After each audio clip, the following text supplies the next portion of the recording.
What's going on, everybody? In today's video we're going to be taking a look at a new upgrade I picked up for the HPI Scale Builders Kit, so stay tuned. Perfect.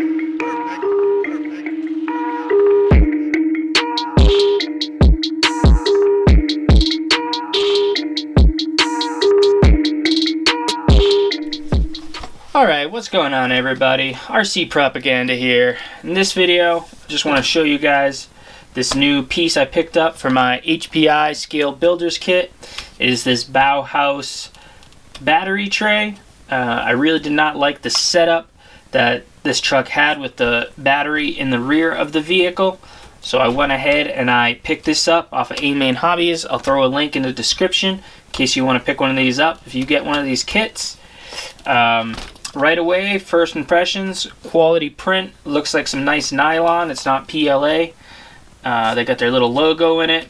Installation is super simple. All you got to do is take out the old tray, pop off your little chassis brace in the back here, and then what you can do is that will help you slide your frame out a little bit, and then you just slide the piece into where it goes, and all you need is a couple longer screws here.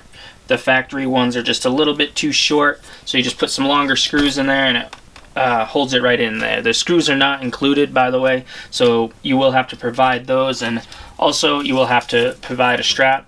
I got some Florian batteries and they sent me these, so I actually been using this on a bunch of different things, so that was good. Part is really good and it works really well, but there is a problem with it, and for me it might not be for everyone, but it's the battery fitment.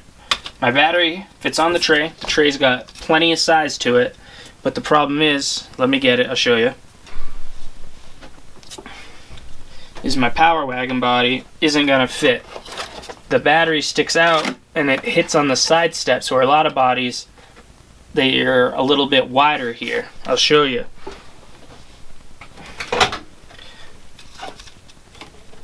So this is just my Bronco body, but this would fit if I had it set up with some shock towers on here or whatever, and the battery would go in the middle there. Now that's just the setup that I have for the power wagon body, but I'm sure if you have the FJ body, it sits wider out here and it will be deep, so you'll be okay. Now I went ahead and I just ordered a different pack, so I'm just going to put a thick shorty pack right here and I shouldn't have any problems. But just something to keep in mind, if you run a narrow body, you might run into that problem on this chassis. But overall, like I said, print is nice, fitment, it went right in, fits nice and snug, shouldn't have any issues. I do think they should have supplied the hardware and a strap at least, or at least just the hardware for it. I have screws lying around, but you will need some really long ones, so just keep that in mind. The brace part in the back seems really solid, so you shouldn't have any problems there. It should keep the chassis from flexing. The factory one was plastic too, but maybe just a little bit more of a durable design. I don't see it having any problems. I got a couple things I want to try with this truck anyway, so I think it will be solid. I mean, this part right here could probably be a little bit thicker, you know, for the flex and stuff, but I mean, I think it will do just fine. They do have it really thick at the brace angles here and stuff, so should hold up okay.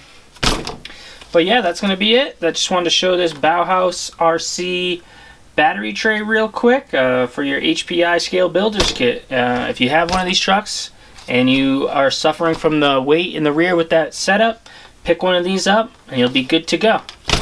But as always, guys, thanks for watching. Leave me a like, leave a comment, subscribe to the channel, and click the bell notification so you see when I post new videos. I'll catch you guys in the next one. I'm out.